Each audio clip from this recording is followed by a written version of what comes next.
எல்லாருக்கும் வணக்கம். இன்னைக்கு நம்ம சேனல்ல 1/2 கேஜி சிக்கன் பிரியாணி தான் பார்க்க போறோம். ஃபர்ஸ்ட் வந்துட்டு நான் 1/2 கேஜி ரைஸ் வந்து ஊற வச்சுக்கிட்டேன்.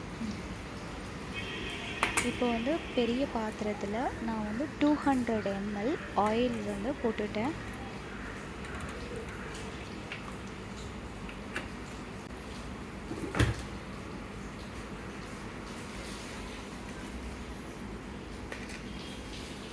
இப்போ ஆயில் சூடாயிருச்சு.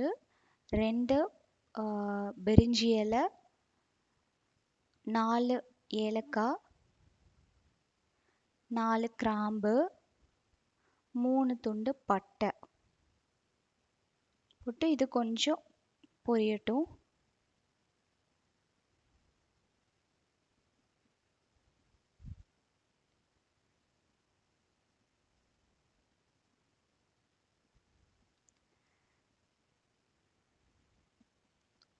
இப்போ 2 மீடியம் சைஸ் பெரிய வெங்காயம் நீல வாக்கில் கட் பண்ணி அதையும் சேர்த்துக்கிட்டேன்.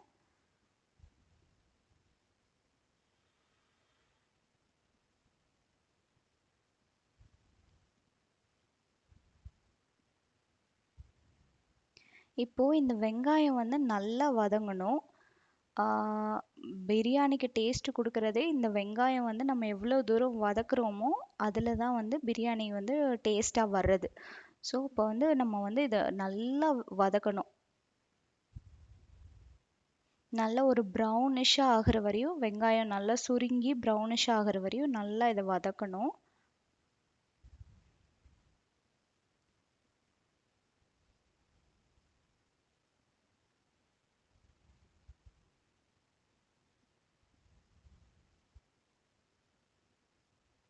இப்போ இந்த ஸ்டேஜில் வெங்காயம் வந்து பிங்காக ஆயிருக்கு, கண்ணாடி பதத்துக்கு வந்திருக்கு. இன்னும் நல்லா வதக்கணும். அது நல்லா ப்ரௌன் ஆகிற வரையும் வதக்கணும் அது.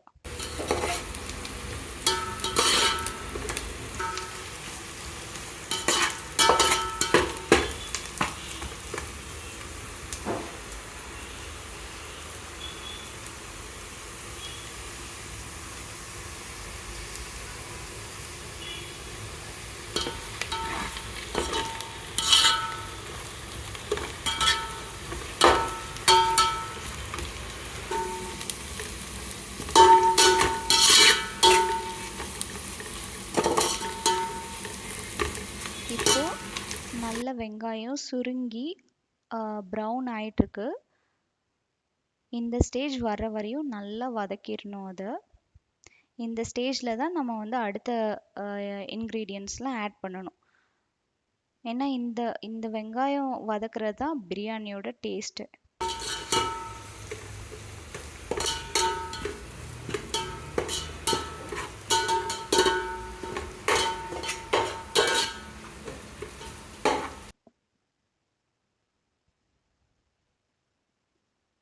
இப்போ நல்லா வதங்கிருச்சு.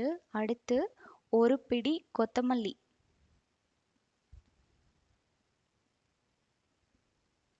சும்மா கையில் பிடிச்ச மாதிரி ஒரு பிடி போட்டால் போதும். அதை வந்து ஒரு 2 மினிட்ஸ்க்கு வந்துட்டு வதக்கணும் வெங்காயத்தோட.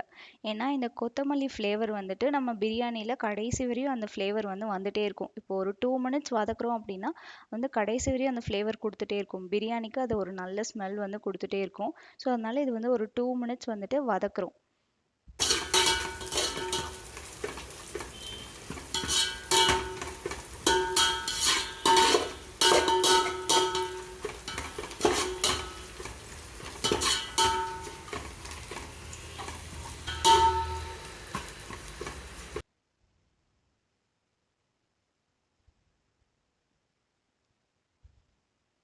இப்போ கொத்தமல்லி நல்லா வதங்கியாச்சு. அதுக்கப்புறமா 3/4 டேபிள் ஸ்பூன் சில்லி பவுடர், மிளகாத்தூள் வந்து ஆட் பண்ணுறோம். இந்த டைம்லேயே மிளகாத்தூள் ஆட் பண்ணிடணும். பிகாஸ் ஏன்னா நம்ம வந்து பிரியாணி கலர் கொடுக்குறதே இந்த மிளகாத்தூள் தான். எண்ணெயில் நம்ம வந்துட்டு மிளகாத்தூள் போட்டோம் அப்படின்னா நல்ல கலர் வந்து எடுத்து கொடுக்கும். அதனால மிளகாத்தூள் போட்டு நல்லா அதை ஒரு வதக்கிடணும்.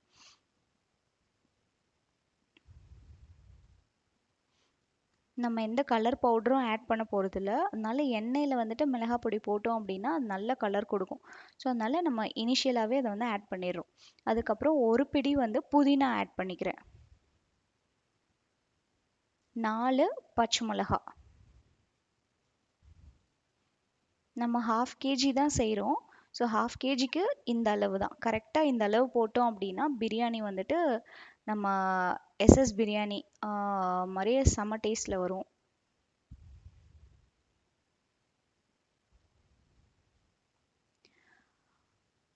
இப்போ வந்துட்டு நான் இஞ்சி பூண்டு பேஸ்ட்டு ஹீப் மாதிரி இருந்தால் 1 டேபிள் ஸ்பூன் போதும். நான் வந்துட்டு ஃபஸ்ட்டு 3/4 டேபிள் ஸ்பூனும் அதுக்கப்புறம் ஒரு 1/4 டேபிள் ஸ்பூனும் நான் ஆட் பண்ணியிருக்கேன்.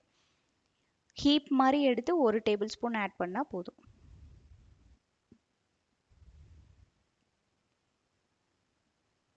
அதை நல்லா ஒரு வதக்கி விட்டுட்ருக்கேன்.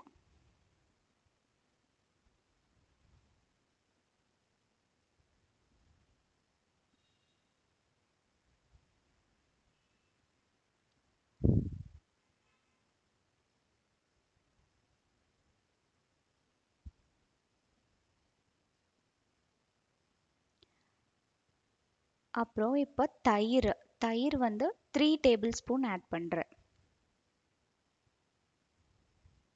3 டேபிள் ஸ்பூன் தயிர். 1/2 கேஜிக்கு 3 டேபிள் ஸ்பூன் தயிரே போதுமானது. இதிலே நம்மளுக்கு புளிப்பு வந்துடும். நம்ம வந்து லெமன் ஆட் பண்ணணுன்ற அவசியம் இருக்காது.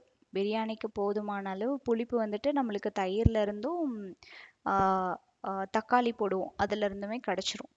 இது ஒரு வதக்கிட்டு அப்புறமா நம்ம தக்காளி ஆட் பண்ண போகிறோம். தக்காளி வந்துட்டு 2 மீடியம் சைஸ் தக்காளி ஆட் பண்ணுறேன். நல்லா பொடி பொடியாக கட் பண்ணி 2 மீடியம் சைஸ் தக்காளி ஆட் பண்ணியிருக்கேன்.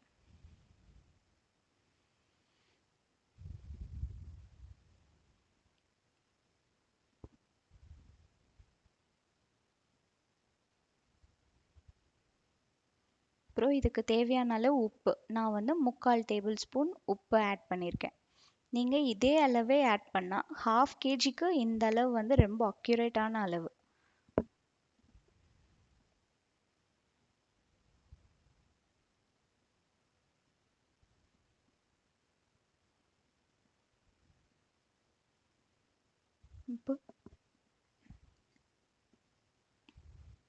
இப்போ இது வந்து நல்லா வதங்கட்டும். நம்ம வந்து ஒரு மூடி போட்டு க்ளோஸ் பண்ணி வச்சிடலாம். ஒரு 2 நிமிஷம் கழிச்சு ஓப்பன் பண்ணி பார்ப்போம். பாருங்க நல்லா தக்காளி வந்துட்டு வதங்கியிருக்கு. நம்ம வந்து கொத்தி விடக்கூடாது தக்காளி. அதுவாகவே மசியணும். அந்த தக்காளியோட சதை தோல் பிரிஞ்சு வரணும். அந்த மாதிரி மசியணும். இப்போ வந்து ஒரு 2 நிமிஷம் விட்டோம். அழகாக அது வந்து மசிஞ்சு ஒரு கிரேவி மாதிரி வந்திருக்கு. இந்த டைமில் 400 ml நான் ஆட் பண்ணுறேன். வாட்டர் வந்து ஆட் பண்ணுறேன் சிக்கன் வந்து வேகிறதுக்காக. 1/2 கேஜிக்கு வந்துட்டு 400 ml சிக்கன் வேகிறதுக்காக ஆட் பண்ணியிருக்கேன்.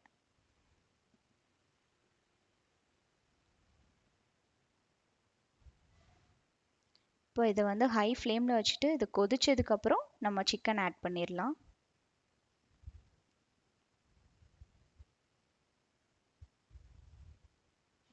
இப்போ தான் கொதிக்க ஸ்டார்ட் பண்ணுது. கொஞ்சம் கொதி வந்தோடனே சிக்கன் ஆட் பண்ணிடலாம்.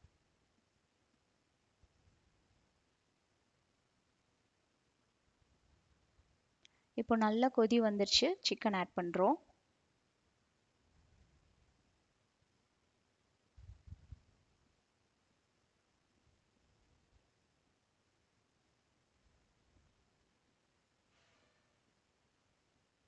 இப்போ சிக்கன் ஆட் பண்ணியாச்சு. இப்போ எல்லாத்தையும் ஒரு மிக்ஸ் பண்ணிவிட்டு நம்ம க்ளோஸ் பண்ணி வச்சிட வேண்டியதான்.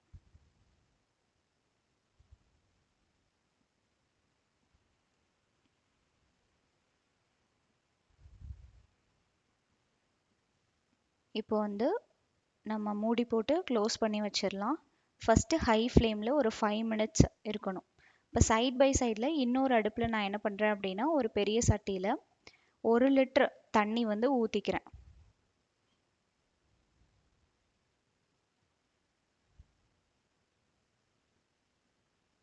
ஒரு லிட்டர் வாட்டர் வந்து நான் ஊற்றிருக்கேன். ஏன்னா நம்ம வந்து அரிசியை வந்து ஹாஃப் பாயில் பண்ண போகிறோம். இப்போது இங்கே வந்து சைட்லேருந்து புகை வர ஆரம்பிச்சிருச்சு. ஆவியும் அடிக்க ஆரம்பிச்சிருச்சு. 5 மினிட்ஸ் ஆயிடுச்சு தெரியுது. ஸோ அப்போ வந்து நம்ம என்ன பண்ணலாம் அப்படின்னா லோ ஃப்ளேம் வச்சிடலாம். ஒரு 15 மினிட்ஸ் அது நல்லா கொதிக்கட்டும். பிரியாணி சிக்கன் உள்ள போட்டிருக்கோம்ல அது வந்து லோ ஃப்ளேமில் வச்சு 15 மினிட்ஸ் வந்து அது நல்லா லோ ஃப்ளேம்லேயே குக் ஆகட்டும். அந்த டைமில் சிக்கன் வந்து நல்லா குக் ஆயிரும். அதே டைமில் இன்னொரு அடுப்பில் என்ன பண்ணியிருக்கோம் அப்படின்னா சுடு தண்ணி வச்சுருக்கோம், நல்லா அது கொதிக்கணும். இப்போ 15 மினிட்ஸ் ஆயிடுச்சு பாருங்கள், சிக்கன் நல்லா வெந்துருச்சு.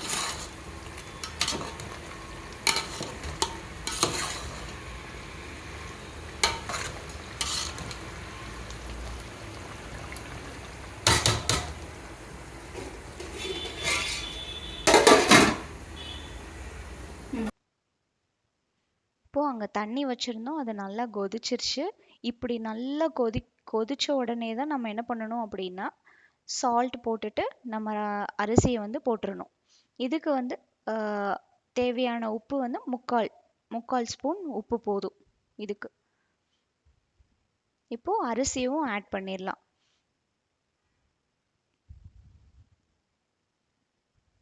இவ்வளோ கொதிக்கிற தண்ணியில் தான் அரிசி ஆட் பண்ணணும். நம்ம அரிசி ஆட் பண்ணி 2 நிமிஷத்தில் ஆஃப் பண்ணிடலாம், அது வந்து ஹாஃப் பாயில் ஆயிரும். இவ்வளோ கொதிக்கிற தண்ணியில் இதே மாதிரி பண்ணால் 2 நிமிஷத்தில் ஹாஃப் பாயில் ஆயிரும் பாஸ்மதி ரைஸ். இப்போ அரிசி ஃபுல்லாக உள்ள போட்டு நம்ம மூடி போட்டு மூடி 2 நிமிஷத்தில் கரெக்டாக ஆஃப் பண்ணிடலாம்.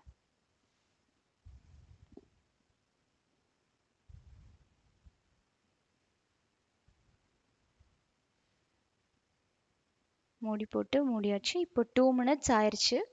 2 மினிட்ஸில் பாருங்கள் அழகாக ஹாஃப் பாயில் ஆயிருக்கு, 50% குக் ஆயிடுச்சு ரைஸ். இப்போ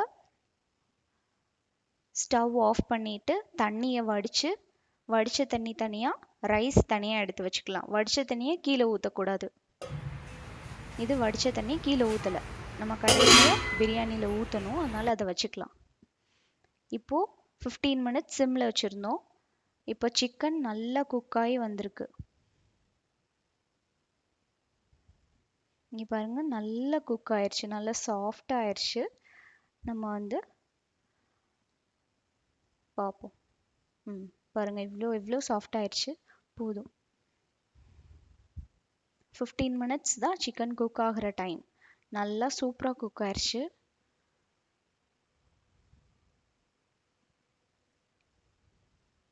இப்போ அடுத்து நம்ம வடித்து வச்சுருக்கோம்ல அரிசி, குக் பண்ணி வச்சுருக்க ஹாஃப் பாயில் பாஸ்மதி ரைஸை வந்து நம்ம பிரியாணி அந்த மசாலில் கொட்டிடலாம்.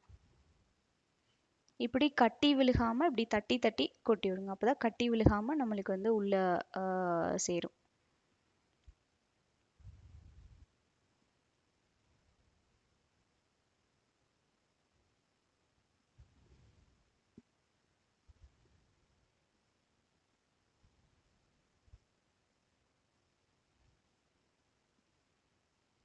இப்போ வந்து மசாலா ரைஸ் எல்லாத்தையும் வந்து ஒரு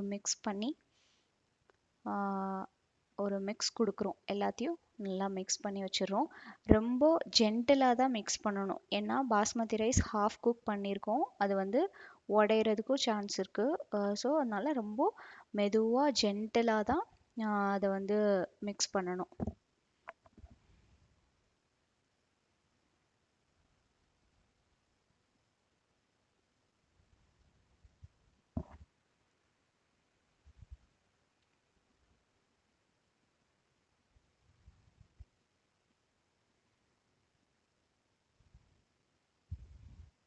இப்போ வந்து நம்ம வடித்து வச்சுருக்கோம்ல தண்ணி, அந்த தண்ணியை வந்துட்டு மேலே ஊற்றுறோம். எந்த அளவு ஊற்றணும் அப்படின்னா தண்ணியும் அரிசியும் ஒரே அளவாக இருக்கணும். இப்போ அரிசி மேலே இருக்குது, இப்போ வந்து தண்ணியும் அரிசியும் ஒரே அளவாக வந்துருச்சு.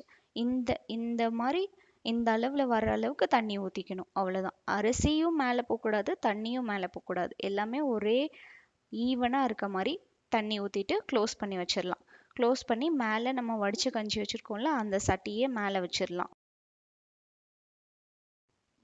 இப்போது 5 minutes high flame, 15 minutes low flame வச்சதுக்கப்புறம் இப்போ வந்துட்டு ஓப்பன் பண்ணி பார்க்குறேன். 15 மினிட்ஸ்க்கு அப்புறமா ரைஸ் வந்து சூப்பராக வெந்து ரொம்ப குழையவும் இல்லை, ரொம்ப விதையாகவும் இல்லை, நல்லா உதிரியாக, தண்ணியும் இல்லை. சைடில் இப்படி எடுத்து பார்த்தோம் அப்படின்னா தண்ணி இருக்கான்னு தெரியும், தண்ணியும் இல்லை, நல்லா பர்ஃபெக்டாக குக் ஆயிருக்கு. எவ்வளோ சூப்பராக குக் ஆயிருக்கு பாருங்கள். நல்லா உதிரி உதிரியாக வருது பிரியாணி. ஸோ கரெக்டாக நம்ம வச்ச தண்ணி எல்லாமே கரெக்டான அளவு. சூப்பராக கடையில் கிடைக்கிற மாதிரியே சூப்பராக ரெடி ஆயிடுச்சு.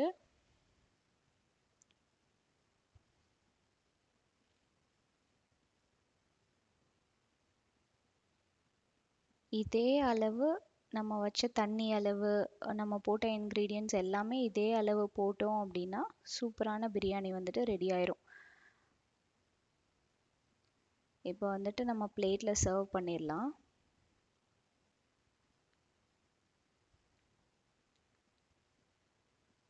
நீங்களும் இதை ட்ரை பண்ணி பாருங்கள். ட்ரை பண்ணிவிட்டு நல்லா வந்தது அப்படின்னா ஃபீட்பேக் கொடுங்க. தேங்க்ஸ் ஃபார் வாட்சிங். உங்களுக்கு இது பிடிச்சிருந்தது அப்படின்னா என் சேனலுக்கு சப்ஸ்கிரைப் பண்ணுங்கள். தேங்க்யூ.